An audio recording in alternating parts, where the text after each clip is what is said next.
BJP को NDA को हुकूमत में आए 10 साल हो गए।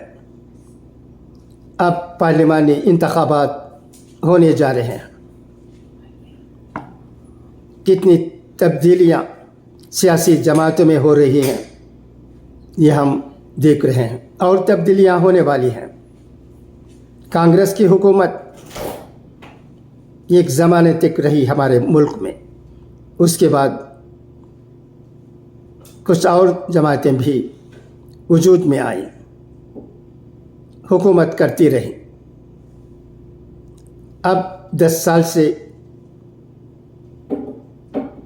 बीजेपी के नरेंद्र मोदी जी वज़ीर आज़म बने हुए हैं।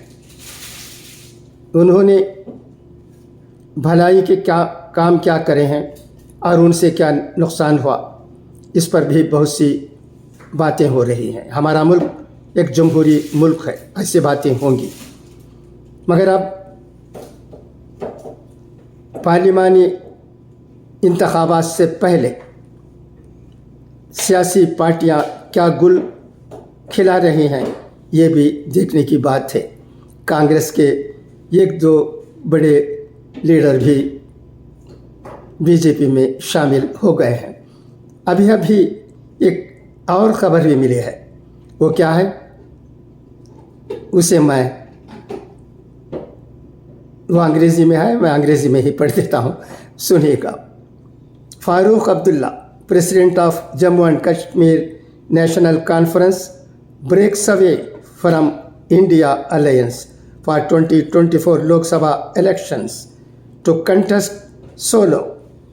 Also hints at potential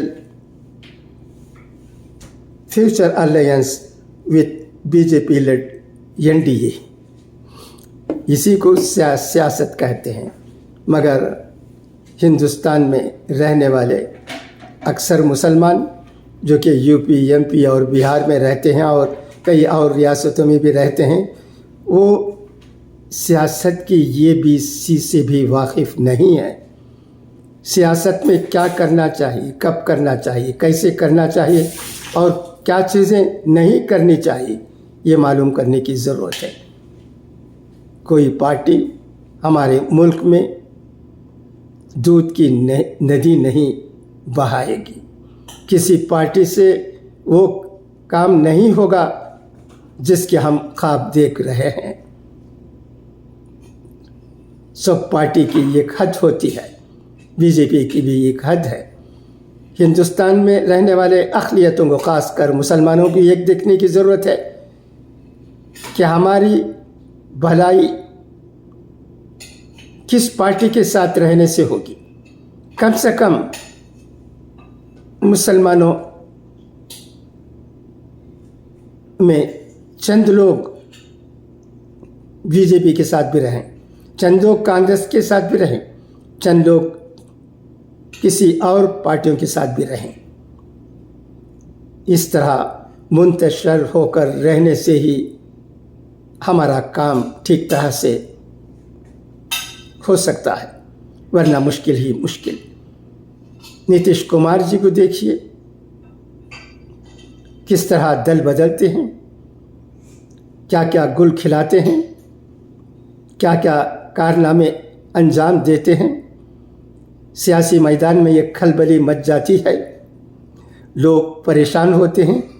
लोगों की परेशानी बस 1 हफ्ता 2 हफ्ते के लिए रहती है और उसके बाद सब नीतीश कुमार कहते हैं, क्योंकि आखिर वो वज़ीर आला हैं, उनके पास ताकत है, उनके पास बोलने का तरीक़ा है।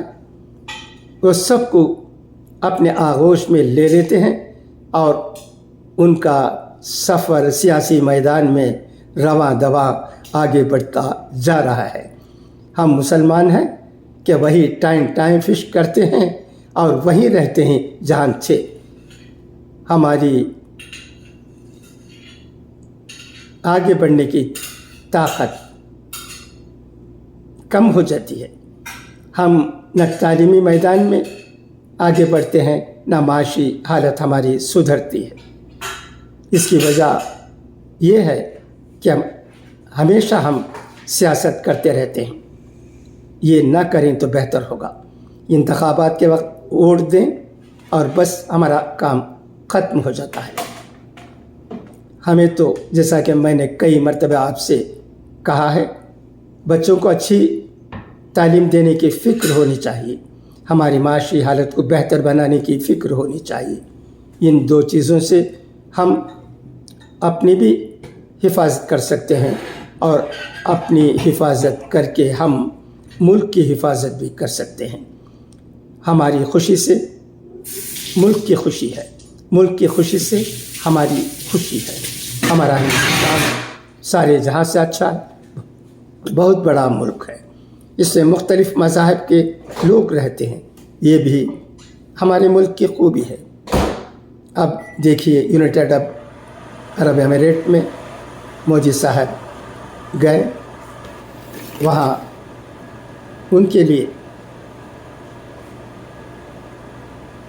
سب کچھ ہوا جو ہم اور دنیا دیکھتی رہی۔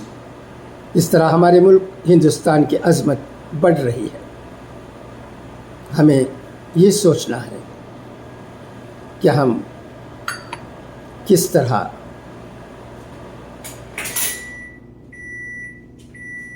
اچھے کام کر سکتے ہیں، کس طرح اپنی حالت کو سدھار سکتے ہیں، اس کی اہم ضرورت ہے۔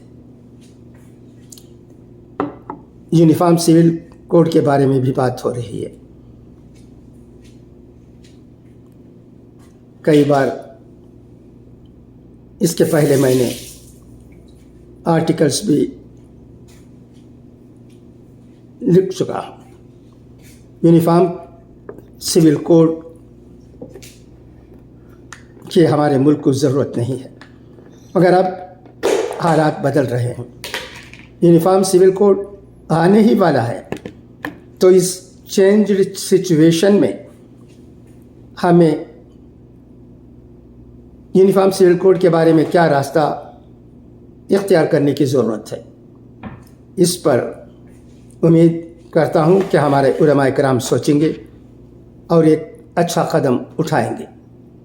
خدا کرے کہ سب کچھ اچھا ہو۔ ایک بار پھر میں یہ کہہ دینا ضروری سمجھتا ہوں کہ یونیفارم سول کوڈ سے آسمان نہیں ٹوٹ پڑے گا، ہم اپنی شریعت کو برقرار رکھتے ہوئے آگے بڑھ سکیں گے، مگر ہمیں جو برائیاں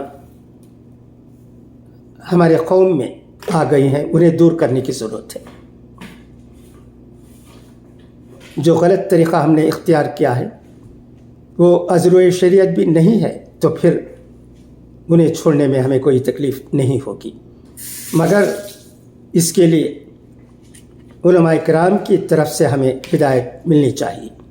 امید کرتے ہیں کہ انشاءاللہ وہ سامنے آئیں گے اور ہمیں ہدایت دیں گے کہ اگر یونیفارم سول کوڈ آ گیا تو ہمیں کیا طریقے اختیار کرنے چاہیے۔ انشاءاللہ یہ ہوگا، ضرور ہوگا۔ آپ اس سلسلے میں کیا سمجھتے ہیں؟ برائے کرم مطلع کیجیے گا۔ خدا حافظ، فی امان اللہ۔